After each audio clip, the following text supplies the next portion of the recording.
Have you ever been scared to send one email? Just one.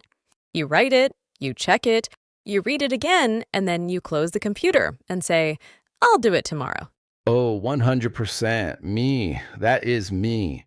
I check for spelling mistakes maybe 10 times. I worry, is my tone okay? Is it too friendly, too serious? It can take me an hour to send one email. It's crazy. It is crazy, but it's also completely normal.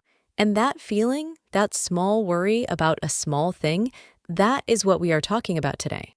I'm already feeling seen. Hello and welcome, everyone. You are listening to Sunny English Bite. I'm Sunny. And I'm Alex. This is the podcast for people who want to improve their English and their thinking at the same time. That's right. And a special welcome to all our Sunnies. We are so happy you are here. Today, we have a big topic, a powerful topic. We are talking about fear. Ooh, a scary topic. Should I hide under my desk? Not yet, Alex. We promise this will be a friendly, helpful talk. We were inspired to talk about this after watching a short motivational video. It explained that fear is natural, that it lives in our minds, and that we can face it with small actions. Small actions. I like that. Not giant, brave actions. Exactly, because learning English and really just living life can feel scary sometimes. So today, we will learn how to understand fear and how to be its friend. Okay, I'm ready. Let's make friends with fear. So let's start with the big question. Alex, in simple words, what is fear? Oh, a test for me? Fear is a big monster under my bed, or maybe the feeling when I think I lost my phone. Panic. Yes, both of those are good examples. But let's make it even simpler. Fear is a feeling. That's all. It's a feeling in your body. A feeling. Okay. Think about it. When you feel scared, what happens in your body? Your heart beats fast, maybe your hands get a little sweaty, your stomach feels funny. Right, like before a big presentation at work or a first date. Exactly. It's a physical reaction. But here is the most important idea for all our Sunnies to remember. Fear is a feeling, but fear is not danger. Fear is not danger. Okay, what do you mean by that? Well, a hungry lion chasing you is danger. A fire in your kitchen is danger. Your body is right to scream, run. Okay, I agree. A lion is danger. Got it. But asking for directions in English, is that danger? Will it hurt you? No, but it feels like it. It feels like everyone is looking at me and my heart is going to jump out of my chest. And that is the trick our brain plays on us. It mixes up feeling uncomfortable with being in danger, so we react the same way. We want to run and hide. Exactly. It's because we all have a very old, very powerful part of our brain that I like to call our survival brain. You can think of it as your own personal bodyguard. Its only job is to scan for danger and keep you safe. Exactly. It has an overprotective bodyguard. Think of it like this. Deep in your brain, there's a little alarm system. Its only job is to shout, danger, whenever it sees something that could be a threat. This is your survival brain. So this bodyguard, it's a bit traumatic, isn't it? It sees me trying to ask for ketchup and hits the big red panic button. Exactly. It has an overprotective bodyguard. Think of it like this. Deep in your brain, there's a little alarm system. Its only job is to shout, danger, whenever it sees something that could be a threat. This is your survival brain. Exactly. For our ancestors, being rejected from the social group or the tribe literally was a physical danger. If you were kicked out of the tribe, you couldn't survive. So our brains learned that social rejection is a threat to our survival. Of course, we don't live in small tribes anymore, but that wiring is still there. Your brain thinks that making a grammar mistake in front of your boss is the same as a lion. It's trying to protect you. That makes so much sense. My brain thinks ordering coffee is a lion. Yes, a very caffeinated, less furry lion. And because it feels bad, we try to avoid it. Oh, I am an expert at avoiding things. It's my special skill. I could win an Olympic medal in avoidance. Tell us a story, Alex. Okay, so last week I had to call my internet company. Phone calls in English are my biggest fear. I hate them. I understand. So I looked at the phone, my heart started doing this little tap dance against my ribs. I pictured the person on the other end, imagining they'd speak super fast, use all this technical jargon I wouldn't know, and I just end up saying for 5 minutes straight. So my brain, in its infinite wisdom, screamed danger, abort mission. And suddenly, I noticed a tiny smudge on the window, and I thought, I cannot possibly make a professional phone call with a smudged window. One thing led to another, and my apartment was spotless. The phone call, however, remained unmade. And did you call the internet company? Nope, but my windows have never been cleaner. And the internet did eventually get fixed after I sent a very carefully written email. That is a perfect story, and it's what we all do. Our brain's job is to keep us safe and comfortable. Fear is uncomfortable, so our brain says, hey, let's do something else, anything else. Look, a dirty window. It works every time. It does. But the problem is, when we avoid the scary thing, the fear gets bigger next time. The phone call monster grows. It's true. It feels even harder to do now. But we can teach our brain a new way. We can show it that we are safe. And we do that by taking one small step forward. We can tell ourselves a new sentence. Sonnies, this is for you. We want you to repeat this with us.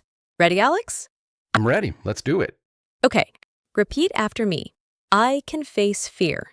I can face fear. Step by step. Step by step. Let's say it all together now. I can face fear step by step. That feels good to say. Not I am fearless, but step by step. It feels possible. That's the secret. It is possible. You don't need big courage. You don't need to be a superhero. You just need one small action. So you're saying I don't need to become Captain Courage to make a phone call. No, you don't. Many people have this idea backwards. They think, first I need to feel confident, then I will speak English. Or first I need to be brave, then I will start my project. Yeah, that sounds like me. I wait for the confidence to arrive. But confidence doesn't just arrive like a package in the mail. Confidence is a result of taking action. It comes after you do the scary thing, not before. Okay, so it's action first, feeling second. Exactly. Think about a big, scary goal. For our Sunnies, maybe the goal is, I will be fluent in English. How does that feel, Alex? Terrifying. It's so big. It's like a mountain with no path. Right. Now, what about a small action? Like, today I will watch 1 minute of an English cartoon. Oh, I can do that. That's not a mountain. That's a tiny little hill. Maybe even just a step. That's it. That's the whole idea. Small habits, small actions, step by step.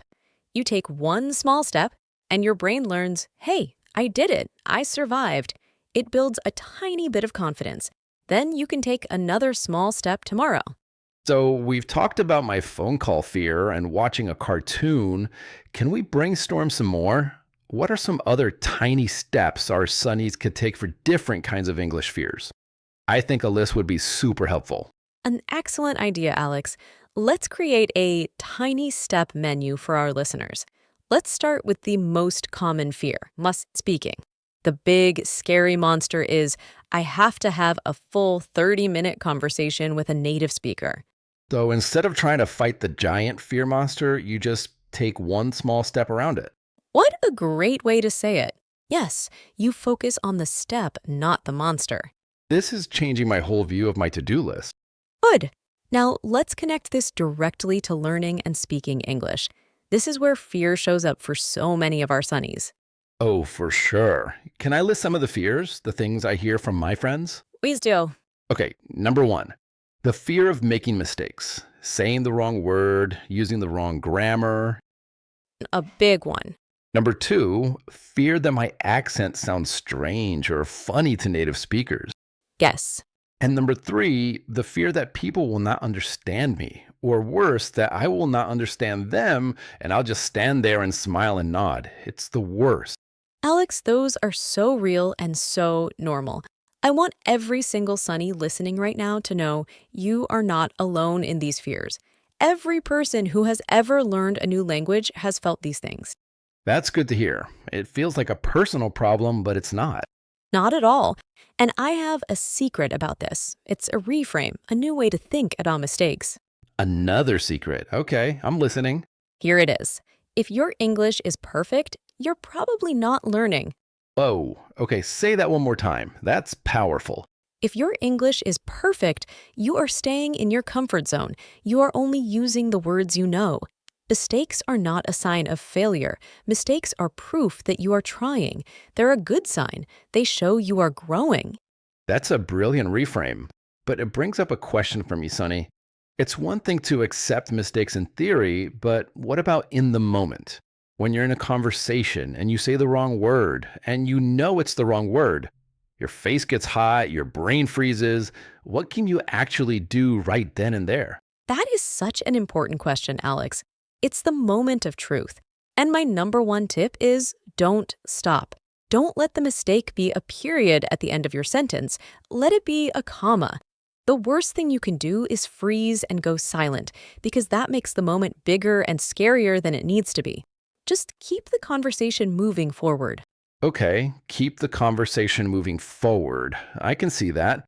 But what if the mistake is really big and confusing? You can't just ignore it. Do you have any phrases we can use, like a script for our mistakes? Absolutely. Having a few recovery phrases is a game changer. Here are a few simple ones. You could say, "Oops, that's not what I meant to say. Let me try that again." It's simple and clear. Or if you can't find the right word, you can say, "Sorry, what's the word I'm looking for?" and describe it. This turns a mistake into a learning moment. My favorite one is to just laugh. A little laugh shows the other person you are relaxed, and it gives your brain a second to reset. I once tried to learn how to bake sourdough bread. I was so serious about it. I had my special flour, my digital scale, and I was trying to explain the process to a friend. Instead of saying, "You have to feed the starter," I said, "You have to feed the sweater." So I should be happy when I make a mistake. Like, yay, I used the wrong verb. I'm learning. Yes, a little bit, yes.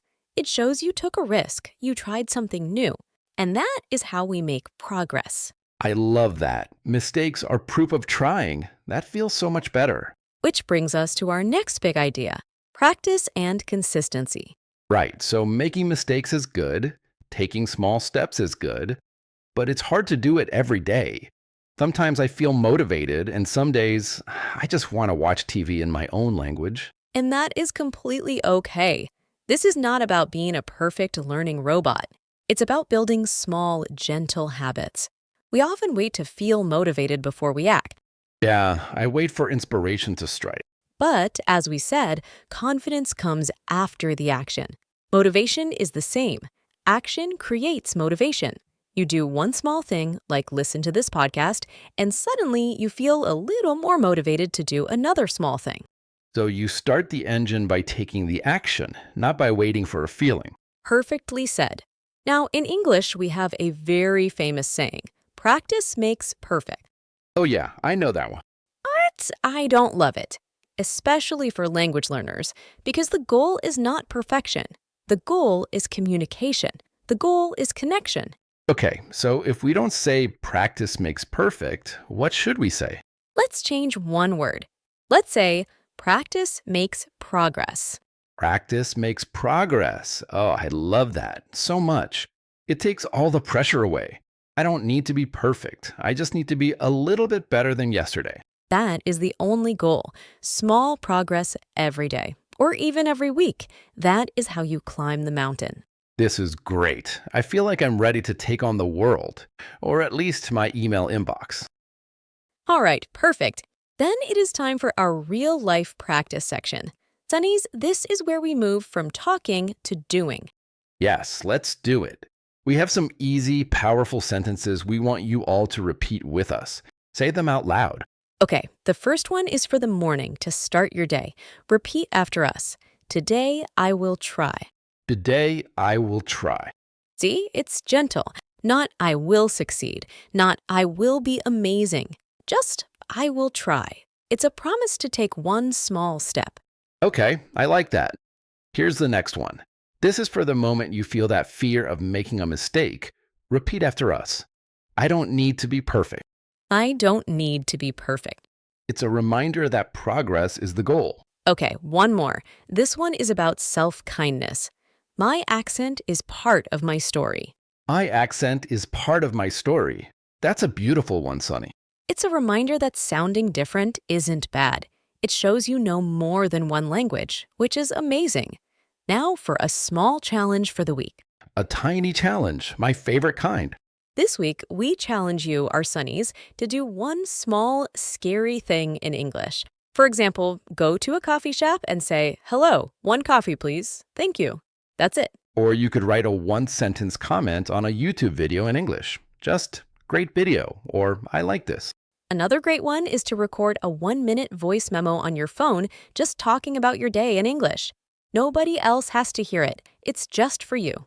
Or find an English language song you like and just learn the chorus. You can sing it in the shower. No one has to know. The goal is to take one small action and show your brain that you can do it. You can do it, Sonnies. We believe in you. All right, Sunnies, our time today is almost finished. Wow, that went by so fast, and I feel less scared. That's the goal. Let's do a warm summary of our key ideas from today. First, and most importantly, fear is a feeling, not danger.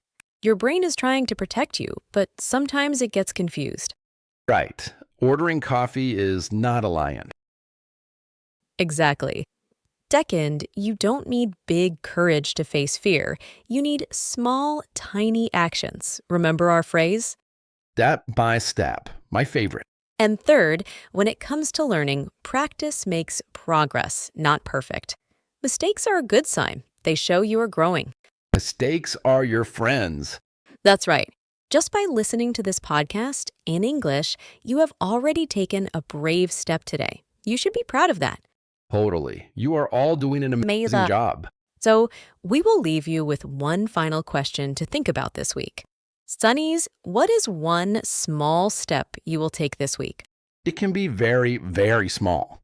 The smallest step is still a step. Think about your answer and remember to be kind to yourself on your journey. Thank you for listening to Sunny English Bite. Keep shining, Sonnies. We'll talk to you next time. Bye.